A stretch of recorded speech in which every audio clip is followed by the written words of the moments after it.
All right, I don't want to embarrass Arturo, but the point of my talk will be to prove that empathy is not a soft skill. Sorry. My background is, actually, I'm not in design, I'm not in business, I'm a psychiatrist.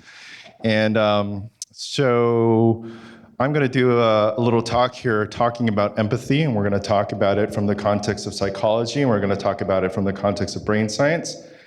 And what I'm going to try to do is actually convince you that more than the fact that empathy is truly at the center of design thinking, and it is also truly at the center of leadership, what I'm actually going to try to talk about today is that empathy is actually, it's a feeling that affects every single thing that we do.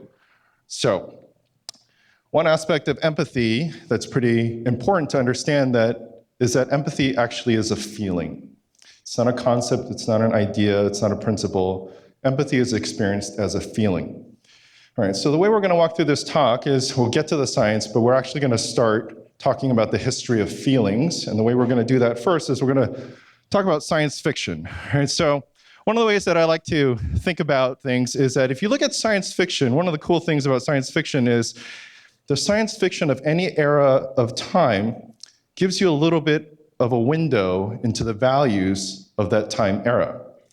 So why is that? Because when people are doing science fiction, they're imagining the future relative to where they're at. So what happens in science fiction is people think about the present time, they think about the problems of the present time, and then they come up with this story where somewhere in the future, the story goes one of two ways. Either the problems of the present are fixed in the future, or the science fiction is that because we didn't fix these problems, that's why the future is ruined.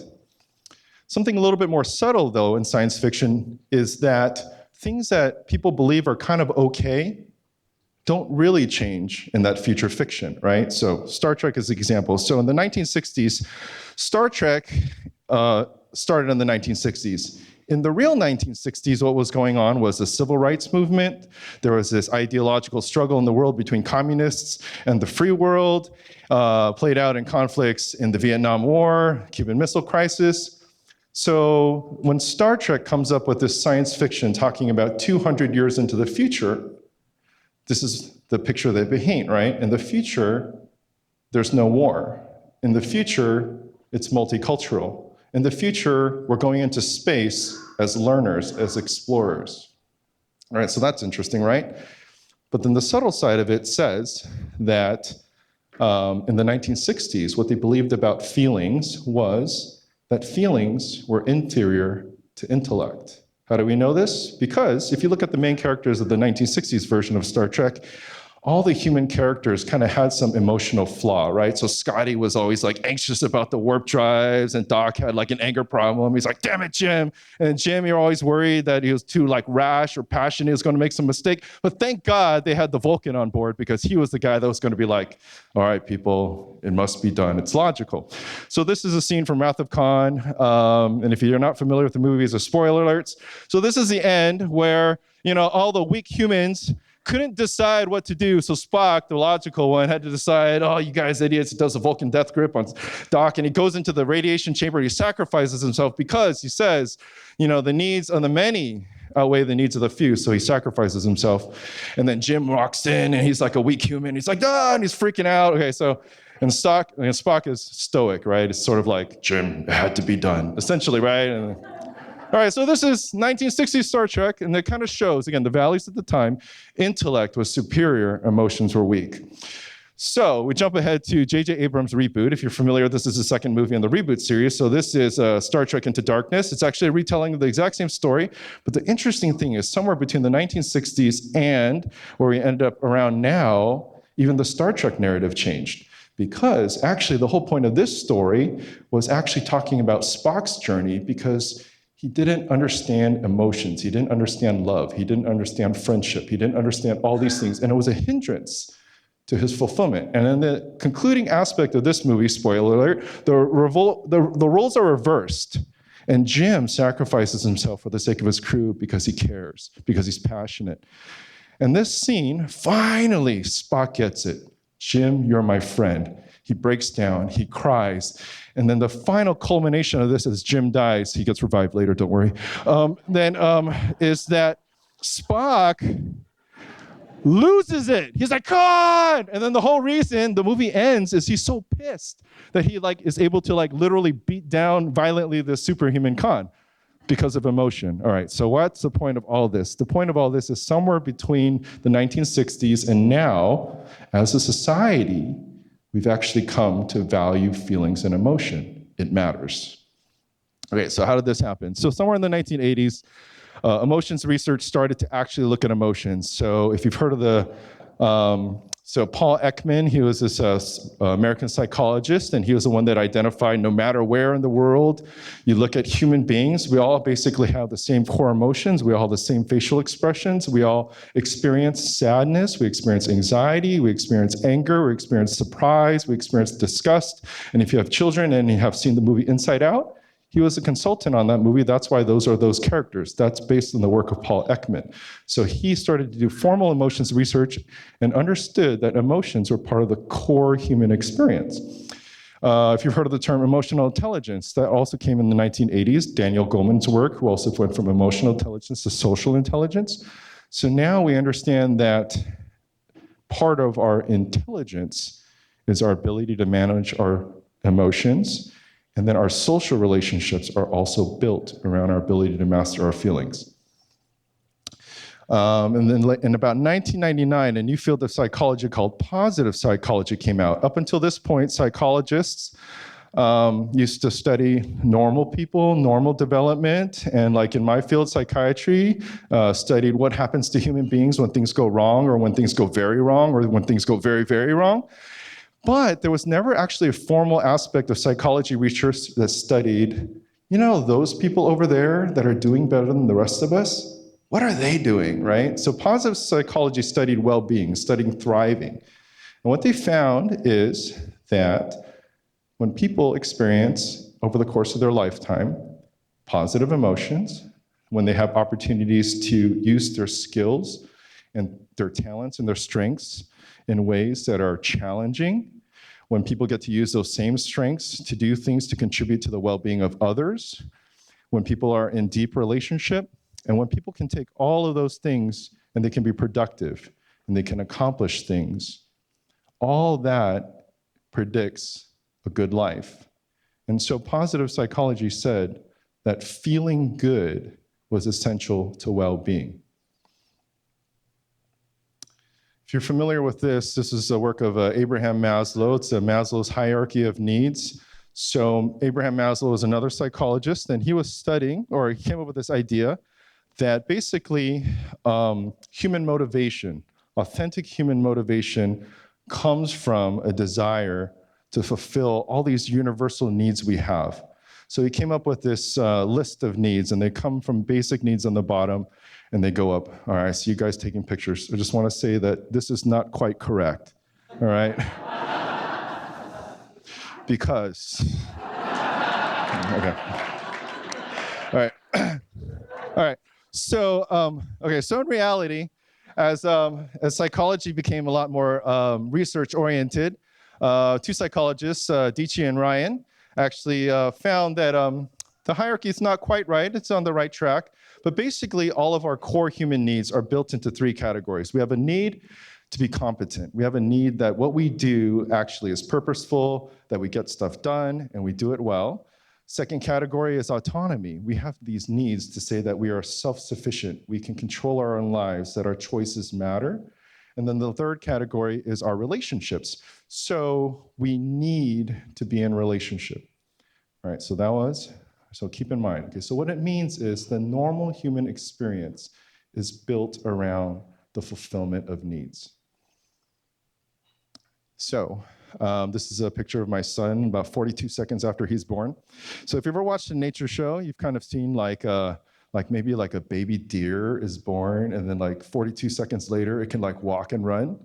All right, so it took my son about 370 days to learn how to walk 7 steps. So what does that mean? It means as human beings, right, we come into the world ridiculously needy.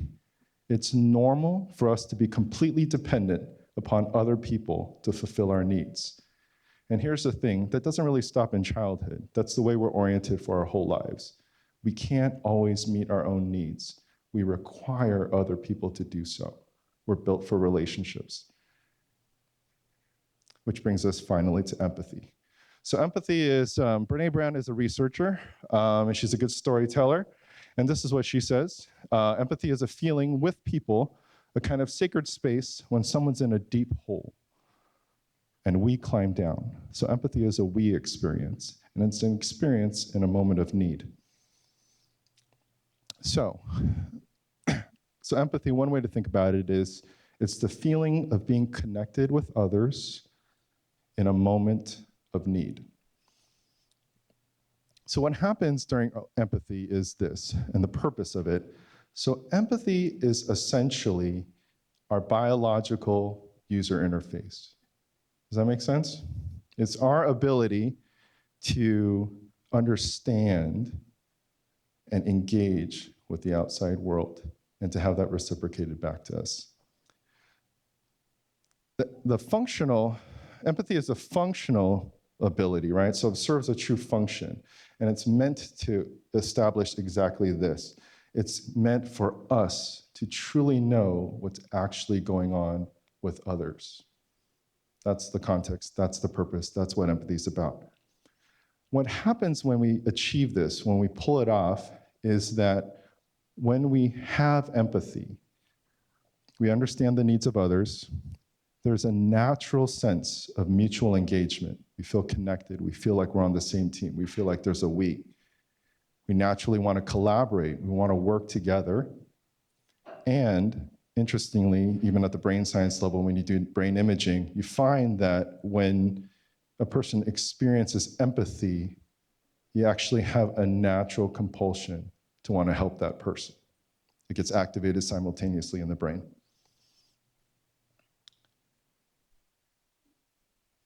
Something that's important to understand about needs, going back to Maslow and those charts, is that our feelings and our emotions are responses to how our needs are met or not met. So when we have a need, and if the need is met, that's why we experience positive emotions. We experience happiness, we experience joy, we feel loved, right? So that's what happens when needs are met. When our needs are unmet, that's when we experience unpleasant emotions. We feel lonely, we feel sad, we feel anxious, we feel angry, we feel jealous, we feel embarrassed. These are all the types of feelings that we get when our needs are unmet. So how does this relate to empathy? Because it's our user experience. It's the way that we're gauging our connections with others. So what it means is that whether we acknowledge it or not, empathy is at the foundation of every interaction we have. And we are intuitively, instinctually making a judgment. If that person is meeting my needs, I feel good. If that person is not giving me empathy, they don't understand me, I'm going to intuitively have a negative experience, a negative emotion towards that person, that company, that product. And it happens automatically, it happens instinctually. It's a natural feeling. So our need to really understand how empathy functions in every human transaction, not just relationally, but anything that we even think has a person behind it. So if you go to a restaurant and the lighting's not that great, and the menu has really, really small type, there's a part of us that feels like this restaurant sucks because can't they understand that? Why would they do that, right? With our technology, like we've come to the point where if there's like a microsecond lag in the touch screen, we're like, how could they have released this product? And we feel bad feelings about that company, right? Even though we're actually talking about a menu or we're talking about a product, right? That feeling is the lack of empathy that we feel from the person that we think that made the thing. Does that make sense? Okay. So this is a familiar idea, right? Put yourself in their shoes. This is what people say when you should like practice empathy, okay? Don't take pictures because this is also wrong. So the yourself is the wrong part because empathy is not putting myself into your life. Empathy is literally just trying to figure out what's going on with you, right? Because if I put myself in your shoes, I would say things like, I wouldn't have made that mistake. I wouldn't have voted for that guy. All right, so anyway, so it's what's going on with you. Why did you vote for that guy? Okay, so, all right, so we're gonna do a couple exercises to show that we all naturally do this, right? Any Cubs fans? All right, so when this happened, right? The Cubs finally won the World Series, and for a Cubs fan, you didn't really do anything. They won, but you felt something, right? Okay. All right. Put yourself here, right? Yourself. All right. No, sorry, no, that's all right. Imagine what this person is feeling, right? All right. That feeling that gets activated in you, right? That could be empathy. Not you, this kid. What's he going through? Okay, that's empathy. And what is this? This is a picture of those people, Hillary Clinton headquarters. On that night, what were they feeling?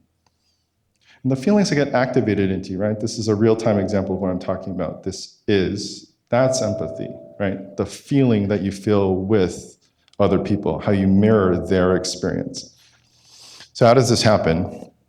Mirroring. So in our brains, we have these neurons called mirror neurons. How they work, we don't quite understand. But what mirror neurons do is they read the mind of another human being. They map the neurons of the other human being. They come back to your own brain, find the equivalent neurons, and activate them so you literally are mirroring what's going on with other people. So what does it take to do this? It takes nothing. We're born this way.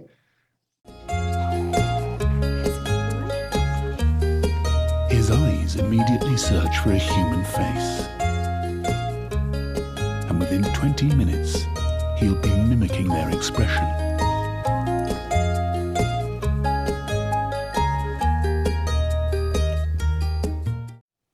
All right, so what you're seeing there is within 20 minutes of birth, you can repeat this experiment. Usually the person doing it over here is like a psychologist or a neuroscience or a psychiatrist messing around with their newborn baby.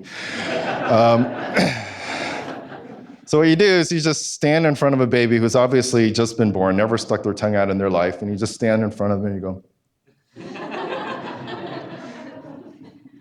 And every time, mirror neurons, the baby stares at you and literally reads your mind, finds the neurons in your brain that are activating your tongue, comes back to their mind, says, oh, I have those neurons too.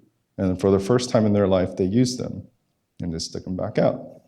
So that's how empathy works. We literally read the mind of other people. It's not a guess. It's not an educated guess. It's not because you think that's what's going on with them. If you're genuinely empathizing with someone, you are inhabiting their experience and you're replicating it in your own mind. So empathy, so is it a skill? Is it a talent? Are you born with it? Think of it as a talent. Think of it as a talent in the same context as like some of us are good at dancing and some of us are not. And so what happens with the talent, so Angela Duckworth is a psychologist and she studies like people who thrive. She studies people that are super successful in life. And she has this model that talks about talent and effort. So it goes something like this. So you take a talent and you add effort, and then it equals a skill. And at this point, talent is already diluted out. Meaning people who are less talented, who put in more effort, can reach the same level of skill as somebody who is highly talented, who puts little effort, they reach the same level of skill. So if empathy is a talent, some of us might not be born as effective or good at it. However, if we put enough effort into it, we can reach the same level of skill as somebody who's naturally born a little bit empathic. And then you take that skill and you add effort again, and that's how we get accomplishment, right? And so what are the kinds of things we can accomplish with empathy? We can accomplish becoming better designers. We can accomplish becoming better leaders. We can accomplish being better parents. We can accomplish being better spouses. And so those are the types of things, right? So that's what I meant to sort of conclude that I said I was going to try to do, right? I was just trying to say that empathy is not just a design thing or a leadership thing. It's an everything thing because it does affect every single thing that we do. So back to a little bit of science fiction. So Neil deGrasse Tyson, he's an astrophysicist, smart guy, good at communicating complex things. So basically he says that human beings suck at empathy. And he makes this crazy idea, right? Imagine how the world would be if, in fact, our educational system wasn't just reading, writing, and arithmetic, but if we added empathy, right? Which is not a soft skill, but it should be a core skill in life because it, again, affects everything that we do. So, thank you very much.